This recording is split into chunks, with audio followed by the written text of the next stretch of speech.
મિત્રોમાં તુલસીની પૂજા હિન્દુ ધર્મમાં ખૂબ પવિત્ર માનવામાં આવે છે અને તુલસીને માત્ર એક છોડ નહીં પરંતુ માતા તુલસીના સ્વરૂપ તરીકે પૂજવામાં આવે છે.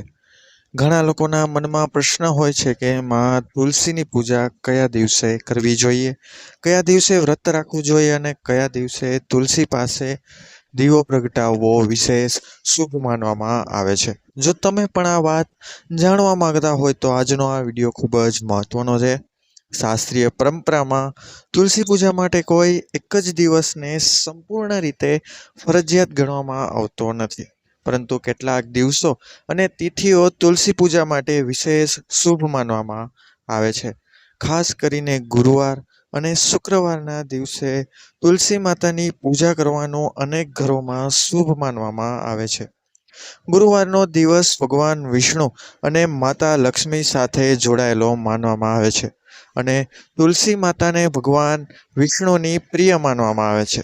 તેથી ગુરુવારે તુલસીની પૂજા કરીને દીવો પ્રગટાવવો, જળ અર્પણ કરવું અને ભગવાન વિષ્ણુનું સ્મરણ કરવું શુભ માનવામાં આવે છે. તેવી જ રીતે શુક્રવારનો દિવસ માતા લક્ષ્મીને સમર્પિત માનવામાં આવે છે અને તુલસીને સુખ, સમૃદ્ધિ અને પવિત્રતા સાથે જોડવામાં આવે છે. તેથી શુક્રવારે તુલસી માતા પાસે દીવો પ્રગટાવીને ઘરમાં સુખ, શાંતિ અને સમૃદ્ધિ માટે પ્રાર્થના કરવાની પરંપરા ઘણા પરિવારોમાં જોવા મળે છે. પરંતુ અહીં એક વાત ખાસ ધ્યાન રાખવી કે તુલસી પૂજા માત્ર ગુરુવાર કે શુક્રવાર સુધી મર્યાદિત નથી. તમે નિયમિત રીતે પણ તુલસી માતાની પૂજા કરી શકો છો. સવારે સ્નાન કર્યા પછી તુલસીના છોડ પાસે જઈને સ્વચ્છ પાણી અર્પણ કરવું અને શક્ય હોય તો દીવો પ્રગટાવવો શુભ રહેશે. તુલસીમાં પાણી અર્પણ કરતી વખતે મનમાં ભગવાન વિષ્ણુનું સ્મરણ કરવું અને પરિવારની સુખ શાંતિ માટે પ્રાર્થના કરવી જોઈએ. તુલસી માતાની પૂજા કરતી વખતે સૌથી મહત્વની વસ્તુ શ્રદ્ધા અને સ્વચ્છતા છે. માત્ર દેખાવ માટે પૂજા કરવાને બદલે મનથી ભક્તિ કરવી જોઈએ. હવે વાત કરીએ તુલસીના વ્રતની, તો મિત્રો તુલસી સાથે જોડાયેલી સૌથી પ્રસિદ્ધ ધાર્મિક પરંપરાઓમાં તુલસી વિવાહનું વિશેષ મહત્વ છે. કાર્તક મહિનામાં શુક્લ પક્ષની એકાદશી અથવા દ્વાદશી આસપાસ તુલસી વિવાહ કરવાની પરંપરા ઘણા હિન્દુ પરિવારોમાં જોવા મળે છે. આ દિવસે તુલસી માતા અને ભગવાન શાલિગ્રામ અથવા ભગવાન વિષ્ણુના વિવાહનું ધાર્મિક આયોજન કરવામાં આવે છે. તુલસી વિવાહ પછી શુભ કાર્યોની શરૂઆત કરવાની પણ પરંપરા છે. જો તમે તુલસી માતાનું વ્રત રાખવા માંગતા હો તો તમારા પરિવારની પરંપરા, માન્યતા અને સ્થાનિક પંચાંગ પ્રમાણે તિથિ પસંદ કરવી યોગ્ય છે. ખાસ કરીને તુલસી વિવાહના દિવસે ઉપવાસ અથવા સાત્વિક આહાર રાખીને તુલસી માતાની પૂજા કરવાનું ઘણા લોકો શુભ માને છે. પરંતુ દરેક વ્યક્તિ માટે ઉપવાસ કરવો જરૂરી છે એવું માનવું યોગ્ય નથી. શ્રદ્ધા પ્રમાણે પૂજા કરવી અને પોતાની ક્ષમતા પ્રમાણે નિયમોનું પાલન કરવું વધુ મહત્વનું છે. હવે એક ખૂબ જ મહત્વની વાત, તુલસીમાં પાણી ક્યારે અર્પણ કરવું. સામાન્ય રીતે સવારના સમયે સ્નાન કરીને અને પૂજા કર્યા પછી તુલસીમાં પાણી અર્પણ કરવાની પરંપરા છે. સૂર્યોદય પછીનો સમય તુલસી પૂજા માટે યોગ્ય માનવામાં આવે છે.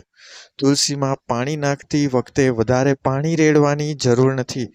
છોડની જરૂરિયાત પ્રમાણે જ પાણી આપવું જોઈએ. તુલસીના છોડની મોટી ભીની હોય એટલે કે માટી ભીની હોય તો વારંવાર પાણી નાખવાથી છોડને નુકસાન પણ થઈ શકે છે. તુલસી માતા પાસે દીવો પ્રગટાવવાની પરંપરા પણ ખૂબ પ્રચલિત છે. ખાસ કરીને સાંજના સમયે તુલસી પાસે દીવો પ્રગટાવીને ભગવાન વિષ્ણુ અને માતા લક્ષ્મીનું સ્મરણ કરવામાં આવે છે. ખાસ ઘણા લોકો માને છે કે સાંજના સમયે તુલસી પાસે દીવો પ્રગટાવવાથી ઘરમાં સકારાત્મક વાતાવરણ રહે છે અને મનને શાંતિ મળે છે. આ માન્યતાને આધ્યાત્મિક પરંપરા તરીકે સમજવી જોઈએ. તુલસી પાસે દીવો પ્રગટાવતા સમયે દીવો સુરક્ષિત જગ્યાએ રાખવો અને આગથી સાવચેતી રાખવી. હવે જાણીએ કે કયા દિવસે તુલસીના પાન તોડવા જોઈએ નહીં. ધાર્મિક પરંપરાઓ પ્રમાણે રવિવાર, એકાદશી, દ્વાદશી અને કેટલાક વિશેષ પ્રસંગોમાં તુલસીના પાન ન તોડવાની માન્યતા જોવા મળે છે. ખાસ કરીને દ્વાદશીના દિવસે તુલસીના પાન ન તોડવાની પરંપરા અનેક વૈષ્ણવ પરંપરાઓમાં જોવા મળે છે. અલગ અલગ પ્રદેશ અને સંપ્રદાય પ્રમાણે નિયમોમાં થોડો ફેરફાર જોવા મળી શકે છે. તેથી તમારા ઘરની પરંપરા અથવા સ્થાનિક પંચાંગના નિયમોનું પાલન કરવું યોગ્ય રહેશે. ઘણા લોકો એ પણ પૂછે છે કે શું રાત્રિએ તુલસીની પૂજા કરી શકાય? સામાન્ય રીતે મિત્રો, તુલસીની પૂજા સવાર અને સાંજના સમયે કરવી વધુ યોગ્ય માનવામાં આવે છે. રાત્રે તુલસીના પાન તોડવા કે છોડને અનાવશ્યક રીતે સ્પર્શ કરવાની પરંપરા નથી. તેથી પૂજાનું મુખ્ય કાર્ય દિવસ દરમિયાન કરવું સારું. હવે વાત કરીએ તુલસી માતાને શું અર્પણ કરવું જોઈએ. સ્વચ્છ પાણી, દીવો, ધૂપ અને પ્રાર્થના સાથે તુલસી પૂજા કરી શકાય છે. ભગવાન વિષ્ણુની પૂજામાં તુલસી દળનું વિશેષ મહત્વ માનવામાં આવે છે. પરંતુ તુલસીના છોડને નુકસાન થાય તે રીતે પાન ન તોડવા. જો પાન લેવાનું હોય તો યોગ્ય સમય અને પરંપરાગત નિયમોનું ધ્યાન રાખવું જોઈએ. તુલસી માતાની પૂજા કરતી વખતે ઘરમાં સ્વચ્છતા રાખવી પણ ખૂબ જરૂરી છે. તુલસીનો છોડ જ્યાં રાખવામાં આવ્યો હોય તે જગ્યાને ગંદી ન રાખો. આસપાસ કચરો ન કરવો અને નિયમિત રીતે છોડની સંભાળ રાખવી એ પણ એક સેવા જ છે. માત્ર પૂજા કરવી અને છોડને પાણી, પ્રકાશ કે યોગ્ય માટી ન આપવી એ યોગ્ય નથી. તુલસી એક જીવંત છોડ છે મિત્રો, તેથી તેની કુદરતી જરૂરિયાતોનું ધ્યાન રાખવું પણ એટલું જ જરૂરી છે. જો તમારા ઘરમાં તુલસીનો છોડ છે તો સવારે ઉઠીને સૌથી પહેલા ઘરની સફાઈ કર્યા પછી તુલસી પાસે જઈને હાથ જોડો, પાણી અર્પણ કરો અને થોડો સમય ભગવાનનું સ્મરણ કરો. જો શક્ય હોય તો સાંજે પણ તુલસી પાસે દીવો પ્રગટાવો. ગુરુવાર કે શુક્રવારે થોડો વિશેષ સમય કાઢીને તુલસી માતાની પૂજા કરી શકાય છે. કારતક મહિનામાં તુલસી વિવાહના દિવસે વિશેષ પૂજા અને વ્રત કરવાની પરંપરા છે. પરંતુ સૌથી મહત્વની વાત એ છે કે તુલસી પૂજાનો હેતુ માત્ર કોઈ ચમત્કારની અપેક્ષા રાખવો નહીં, પરંતુ પ્રકૃતિ પ્રત્યે આદર, ઘરનું આધ્યાત્મિક વાતાવરણ અને ભગવાન પ્રત્યે ભક્તિ વધારવાનો છે. શાસ્ત્રોમાં તુલસીનું મહત્વ મુખ્યત્વે ભગવાન વિષ્ણુ અને વૈષ્ણવ ભક્તિ સાથે જોડાયેલું જોવા મળે છે. તેથી તુલસી પૂજા કરતી વખતે ભગવાન વિષ્ણુનું સ્મરણ કરવું ખૂબ સુંદર પરંપરા છે. જો તમે તુલસી માતાનું વ્રત રાખવાનું વિચારી રહ્યા છો તો તમારી શારીરિક ક્ષમતા અને ઘરની પરંપરા પ્રમાણે નિર્ણય લો. માત્ર કોઈના કહેવાથી કઠોર ઉપવાસ કરશો નહીં. ફળાહાર અથવા સાત્વિક આહાર સાથે પણ ભક્તિપૂર્વક દિવસ પસાર કરી શકાય છે. અંતમાં ફરી એકવાર યાદ રાખો કે તુલસી માતાની પૂજા માટે ગુરુવાર અને શુક્રવારને ઘણા પરિવારોમાં શુભ માનવામાં આવે છે. પરંતુ રોજ તુલસીનું સ્મરણ અને સેવા પણ કરી શકાય છે. કારતક મહિનાની તુલસી વિવાહની પરંપરા વિશેષ મહત્વ ધરાવે છે અને એકાદશી, દ્વાદશી સાથે જોડાયેલા નિયમો પરંપરા પ્રમાણે બદલાઈ શકે છે.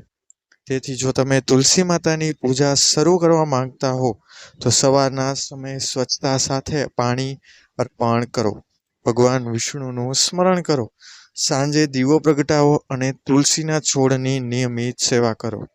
કહેવાય છે કે જ્યાં ભક્તિ હોય ત્યાં જ પૂજાનું સાચું મહત્વ છે. તેથી પૂજા કરતા સમયે મનમાં શ્રદ્ધા, વાણીમાં સદ્ભાવ અને જીવનમાં સારા કર્મ રાખવા એ જ તુલસી માતાની ઉપાસનાનો સૌથી સુંદર માર્ગ છે. જો મિત્રો તમને આ માહિતી ગમી હોય તો આ માહિતી તમારા પરિવાર અને મિત્રો સાથે ચોક્કસપણે શેર કરજો, જેથી વધુ લોકોને તુલસી માતાની પૂજા સાથે જોડાયેલી પરંપરાઓ વિશે સાચી અને ઉપયોગી માહિતી મળી શકે.